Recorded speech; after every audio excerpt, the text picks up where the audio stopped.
Hey everybody, good morning. It's 8:30 in the morning. It's the 29th of September 2021. We've got one more day.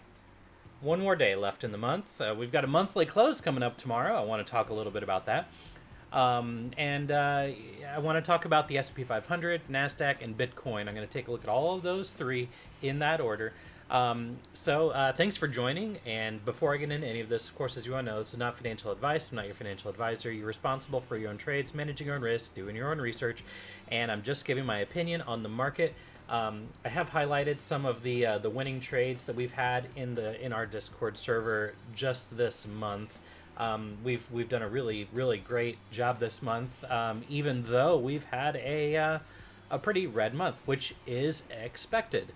I'm going to talk a lot about that in the video today. So let's go ahead and move on into the live scene and see what we've got going on in the charts. All right, so I've got our usual ES futures, the S&P 500 futures. Let me fix this so we can see the time frame down there at the bottom. There we go. All right, so a lot of this hasn't changed, right? A lot of this really has not changed. I took a short position and I alerted that on the server. It's up over 100% right now, but it's more of a longer dated. It's out to about mid-October. We took a short position right up here at the 618. I didn't cut that position when we did push through it, and it's a pretty good thing that I didn't, because look at where we're at right now. I just kind of want to take a look. I want to highlight a couple things here on the chart. First things first, I see that we've got 5 waves down. We've got a little bit of a correction. Then you can kind of 1, 2, 3, 4, 5. If I go down to, say, a 30-minute time frame, let's just take a look at that. On this last move from here, 1, 2, 3, 4, and then we finish that move to do the 5 right here. So that finished that move. And I believe that that was, 535 into a W. And then I believe we went through and completed the X. Okay, so I think this X is complete. I've got my little hammer there because I figured that we would get rejected in this area for a couple reasons. Okay, I'm going to go back to the 2 hour just to kind of look at this here. So what we've got is from this pivot point here to this pivot point here, we saw a rejection right there. And then we saw an attempt to push through, and it got rejected. Okay, we got rejected, and then now here we are. All right, so one way or another, that was a good, solid, bearish throwback from that particular trend line. All right, so now that we have that, I want to focus on the negative 236. Because as I've said time and time again, the 618 is one of the best trades you can take from a risk management standpoint. Okay, since my spreads were dated out to October, I was able to capture something that had a pretty handsome risk for in terms that it wasn't a really big risk, but the reward is pretty large if we do happen to get down here. If we get down, I believe that it was actually a 4,300 on that one for October. And that would yield really significant results if we got down here below 4,300. I got another one for about the same risk. It goes out to the end of October, and that's for the 4,200. Now, I'm looking here at 4,200 is really the magnet that we are going to get to. Now, how soon are we going to get there? That is what is always up for debate. How long is it going to take for us to get to 4,200? In my opinion, I'm here buying time because I don't know how long it's going to take. If I go to the hourly and I just kind of zoom in a little bit, let's just take a look at this for a moment. Obviously, it looks like we're starting to roll over a little bit, but we have our indicator that's saying that we're going to bounce here, right? So I did take an attempt to hedge against my hedge short, right? In an attempt that we would be bouncing here. So I got, I got some 435 calls on SPY, and they expired today, so they're probably going to expire worthless, just being completely upfront and honest there. But I do think that we are probably going to have some kind of a bounce. Now, I don't think that this is going to be a bounce to new highs, right? I just want to be upfront with that. I don't think it's going to be a bounce to new highs. I'm going to remove one of these fib pulls on here so that we can talk a little bit about internal retracement from where we currently are. Okay, so knowing that we've got the negative 236 at that 42.3550, I'm going to remove this for right now. And I want to focus a little bit about where we're at the moment, okay? Where are we right now? All right, so let's just zoom in here. I'm going to go to a 15-minute, and I want to focus on the move from the top, okay? So it looks to me like we've got a nice little 1, 2, 3, 4, 5, and then we have a little ABC into the 2, all right? So let's focus on this. So from this high up here, we get down here to this bottom, which I believe is a 1, and then we go up here for the 2. Okay, so that's going to be about right there. Now, we got down here a little bit past the 1618 to the 175. So the next target down here is going to be sitting at about 4310. We'll call it 4310. It may go down to 4300. Wouldn't surprise me one bit if we did get down to 4300. Taking a look at this from an internal retracement from this move, from this pivot here to this pivot down here. Let's just look at this and see how far we have retraced. So we have officially gotten to the 382, which is ideal for a wave 4. So let's start putting some counts on this. So I think we've got a 1 and a 2. And then I believe we've got the 3 here. Okay, I do believe that we've got the 3 here. And then this would be the 4, which means we should be going down for the 5, which is going to be sitting down here at about 4309. Now, when are we going to get there? That's always up for debate, right, as we've been discussing.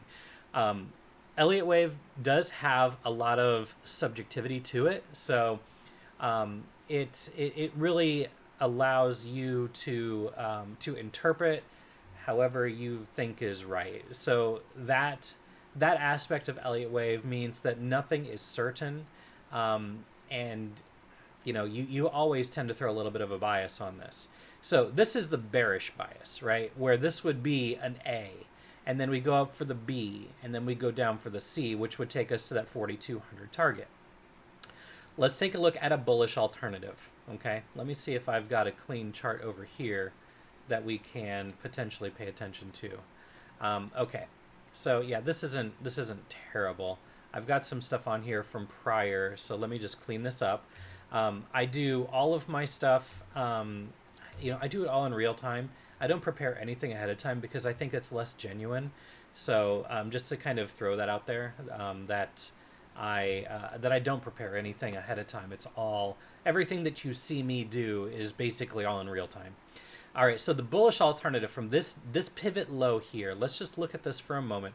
From this pivot low to this pivot high, which again was like, it was a really great bearish throwback. So I have to have a little bit of a bearish bias towards this. So we go all the way up here. We have passed the 618. Let's see where the 786 is. And 887, 786 right there. So we didn't quite get to the 786. Obviously we're pulling back a little bit here. Down here, this 43.3150, this would be that area of support that you would really want to hold, right? Because, we're kind of looking back here at this pivot for this potential wave 2, because I think we've got a nice little 1, 2, 3, 4, 5, and then this again would be the A, and then we should be going higher, right? We should be going higher, probably up here to about 4,400, right? That would be your B, and then we'd go down for the C, which would take us potentially back down here, maybe to just a flat, which would take us, again, basically right back down here to this 4330 area. That would be your bullish alternative, which would mean that we would be going to new highs, right? This would be a massive bear trap, and then we would be going to new highs from here. Again, just going strictly off of the indicator, right? Strictly off of the indicator. All of the times that we've had buy areas, we've had bounces, right? So right here, we should be seeing a bounce. Based on right here, what did we get? We got a good bounce. Here was not a really great area. We basically moved sideways. That would have been your indication that, hey, this is weak. And not only that, but we had an area where the 3-hour was getting all the way up and overbought, right? And then we had this big sell-off, which got to another buy zone. Again, we had a buy here, a good move up to our overthrow that I've been discussing. So the majority of the time, not 100% of the time, but the majority of the time when you get a buy signal, this one wasn't so strong, but it did even then have a move to the upside. Down here, we had a decent move to the upside. All of these areas where we got a buy signal, historically speaking, have been great opportunities to buy, right? Again, this one right here was a little bit of a false, but this one right here was fantastic. Even buying right here and holding out through this would have obviously made money. I only bring this up to say that we're basically in that same area right now. And it could be like these scenarios where we just kind of move sideways. And if we do continue to move sideways, then I will probably get out of most positions and wait for that move to 4,200, because that 4,200 is going to be a magnet. Okay, so just wanted to point that out. I'm going to move over to NASDAQ. I've been talking about the S&P for 10 minutes here. I'm going to move over to NASDAQ now that we know that the S&P more than likely is going to get to 4,200. And that's probably where we're going to see a more significant bounce. I think that move to 4,200 is going to be pretty significant. It's probably going to scare a lot of people. But that, again, is going to be my opportunity for buying. And I'm going to buy just general equities, when we do, assuming we do get down there to 4,200. For NASDAQ, this is a little more difficult to count, because what we've got, it looks a lot different than the S&P. This peak that we've got right here, it kind of invalidates this level right here, which is pretty important. That level at about 15,300, because we sort of violated that sort of removes the potential that we've got a 1, 2, 3, 4, 5, right? That really invalidates this, because this wave 4 would have gone into the area of wave 1, and this doesn't really look like an expanding diagonal or anything like that. We do obviously have a little bit of a trend line right here. It's not as clean as I would like for it to be, but what we've got right here just doesn't look great at all.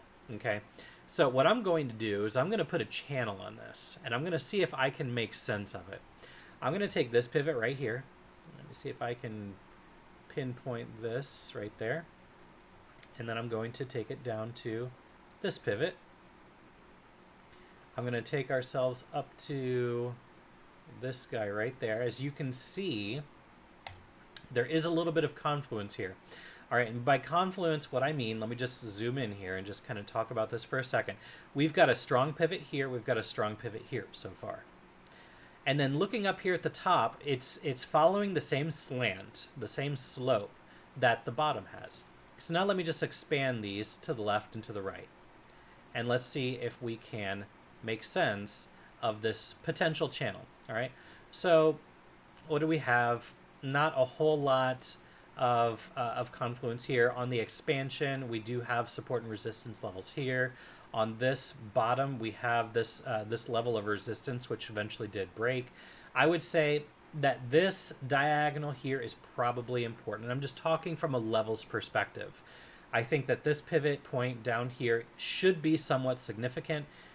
Again, more than likely, what NASDAQ is going to do, assuming this is a big A, B, C, excuse me. So assuming this is a big ABC, let's just talk about this here. So right here, if this is a 1, 2, 3, 4, and like a big extended fifth, right? So we've got an A, and then good candidate for a B here. And then if this was the C, it happened really fast. So I would, be more inclined to say this is just the beginning of a larger correction. And we see this very frequently in September and October. So it wouldn't surprise me one bit to see further correction into October. Wouldn't surprise me one bit. All right, but one way or another, we got to correct this entire corrective move. And what would that mean? So we're going to take our fib retrace. I'm going to take it from the top up here. That's going to be our all-time high. I'm going to take it all the way down here to the bottom, assuming that this is it. I would expect that we're probably going to see a move up here to the 50. I doubt we're going to make it all the way up to the 620. I would say the 50 is probably as far as we're going to go. So it's probably going to look a little bit like this. Okay, and NASDAQ, historically speaking, at least for the last year or so, NASDAQ has been stronger than most other indexes. It's been one of the strongest, and then from there, I think we moved down. So we're still looking potentially into mid-October to the end of October before we get a larger move down. In this case, we're looking at approximately about 14,500. And if the geometry matches up, right? If the geometry matches up, we're looking for a move down here to that negative 236. That would be by October 26th. Okay, so the end of October is more than likely when something like this is going to work out. If it's perfect, right, which it's not going to be, we'll likely hit that 15,200 by maybe a week into October. Okay, about a week into October, probably there, and I think we're going to roll over, right? So this is what I think I see on NASDAQ right now. Again, this is not clean. This is very ugly from a corrective standpoint. We will be able to understand more about what the future is going to be, at least on the short term on NASDAQ, when we have more price action. Because again, I'm not a fan of this ABC. It just, the geometry from the top down here to the C doesn't jive well for me. So I'm not a huge fan of it. But I'm also not a fan of saying that this is a 1, 2, 3, 4, 5. That doesn't work either. So this is really all that I'm kind of grasping at the moment, just being completely upfront and honest with all of you. So that's why I'm kind of gravitating to my secondary part of technical analysis, which is the geometry. Okay, we have our fib pulls, which we know where our corrective targets are as from an internal retracement standpoint. We know where our extension targets are, which is, again, down here about 14,521. Remembering the S&P 4,200, NASDAQ 14,521. That's our negative 236 extension targets, okay? And then mixing that in with the geometry, we can have a little bit of a, kind of a hypothesis on where things are more than likely going to go. So that's NASDAQ. We talked about the S&P. Now I want to talk about our good friend Bitcoin. So I posted a trade on the Discord server last night.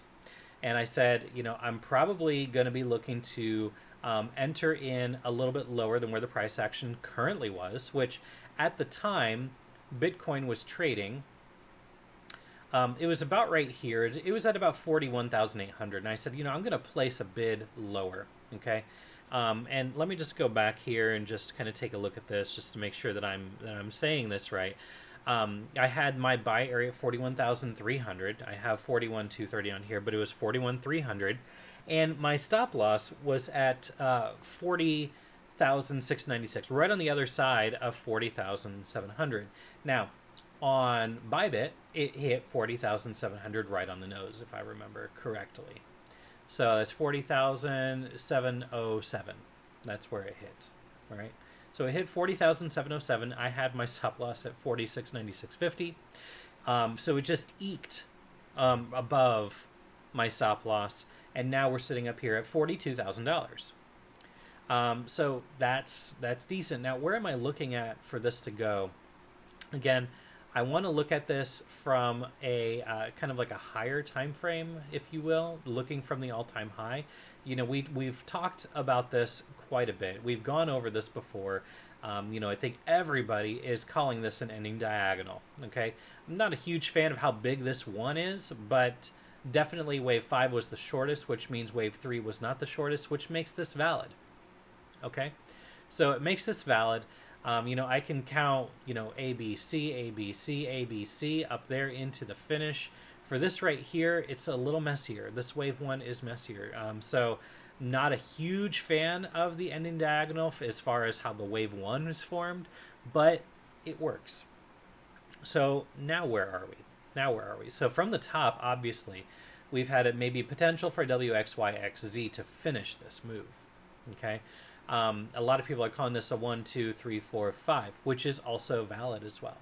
I want to highlight the bullish alternative, right? So if this is a bullish alternative, and we talked about this as far as like a leading diagonal, where we've got, you know, a nice move up here as far as an ABC into a 1. We have the corrective move here into the 2. Then a potential for an ABC into the 3, and then ABC into the 4, which means we should be going up into this 5 in ABC fashion, okay? In ABC fashion, we could potentially be going up to our wave 5, okay? So kind of putting this on here. So we've got this guy that we have to pay attention to. I also want to pay attention to this pivot right here, which is also going to be important. As you can see, there is importance to this level, probably more so than this one, okay? So for that reason, I'm going to shade this a darker color so it's not as pronounced. From the bottom, let's just assume for a moment that we have created a bottom here, okay? I would say that it's probably accurate to state that we've created a little bit of an important bottom here, an important pivot. Let me just go down to an hourly here now. Take a look at this. What do we have? Okay, I outlined this on the server last night, right? I outlined this. What did we have? We had low after low after low after low. Okay, so we have significant bottoms, okay? Because we had a push down, bounce, push down, bounce, push down, bounce, push down. Now we're creating new highs, okay? If you're a level trader, you know that this level right here is important, okay? I'm going to go down. I'm going to keep it an hour. Sorry. This level right here is important. We're currently trading above both those levels right there. Aside from that, this level right here is the next level of importance, which we tested and then we bounced, we broke down, but we bounced right back up. And now we're trading above all 3 important levels. But not just that. From all of those different lows, what did we have here? We had continual higher low on our MACD histogram. That's all this is just the MACD histogram. Nothing special about it. We had a higher low after higher low after higher low after we were having lower low after lower low after lower low. We had significant bullish divergence on the hourly time frame for all of this. So for that reason, I have to be bullish from here, which is one of the reasons why I decided this was probably a good trade to take. So in my opinion, it was a good trade to take. I'm happy to be in it. And at least for now, I think that we do have a move up to at least 46 to 46.8. Reason why I'm keen on that is, again, looking from a level perspective. You see we've got some significant resistance here, significant resistance here. Then we had a little bit of support there, and then we broke down. So for that reason, I think this level right here is going to be a level of resistance. So let me get rid of all of the indicators we have down there at the bottom. And let's just see from a retracement from the wave 3 to the wave 4, what significance can that have? Because again, I'm not looking for this first swing to 75K, even though if I'm a bull, I know we're probably going to get there. We've got the 618 sitting right here at about 47.3, okay? And we have this, obviously in the middle of the 50 to the 618. So this will allow us to close the trade even if the price does happen to get up there to about 47,350, which is the 61.8% internal retracement. And again, this could work out very, very well. Let's also take a look at this, not to add too much to the chart, but I want to pay attention to from this pivot low here where we have is our potential for wave 4, and then we've got the wave 1, and then wave 2, which is going to be this pivot low right here. We've got the 100 sitting right there. Obviously, if this is a 1-2 off of the wave 4, since I threw the trend-based fib extension on here, or the TBFE as I like to call it, if this is the 1 and this is the 2, we'll call this the 2 right here, okay? Wave 3 is going to be sitting up here at about 50,000. Then we're going to go down here for wave 4, and then we go up for wave 5. And in my opinion, that's going to be a move up to that wave 5 that we're watching, okay? So wave 5 of wave 5 is, again, this move right here, potentially looking at, again, about the middle of October. It wouldn't surprise me one bit. I'm going to lower this a degree so that we can see this with a little more clarity as we have projected with this potential, right? potential for a leading diagonal. Okay, so that would be the 1, 2, 3, 4, 5. I don't know if this is going to be 5 waves up. If it is, it does kind of invalidate some things. But if this is going to be an A, B, C, then that would also make sense as well. In which case we will get stopped here at the 618. Then we'll get this pullback, probably back down here to this rail again, and then we'll see that move up to finish our leading diagonal. And if we have a leading diagonal, when all is said and done, really depends on where things go and where things retrace to. I'm going to remove this just because I'm not 100% committed to it at the moment, but I do think that there is some validity to it. But if this is a leading diagonal, we get that pullback, you better be ready to buy for that move to 70K. Now, again, I'm not saying that's going to happen. I am simply saying that if we get that kind of a move, you better be ready, because this is an indication that we are pulling back for a move significantly to new highs. So just be paying real close attention to that. Probably looking again November, October for something like that to occur. All right, guys. Thanks for watching. I hope this helped you. If it did help you in any way, shape, or form, you know the deal. Like, subscribe, share, all that good stuff. And of course, wherever you are in the world, I hope you're having a good day, a good night, and a good evening.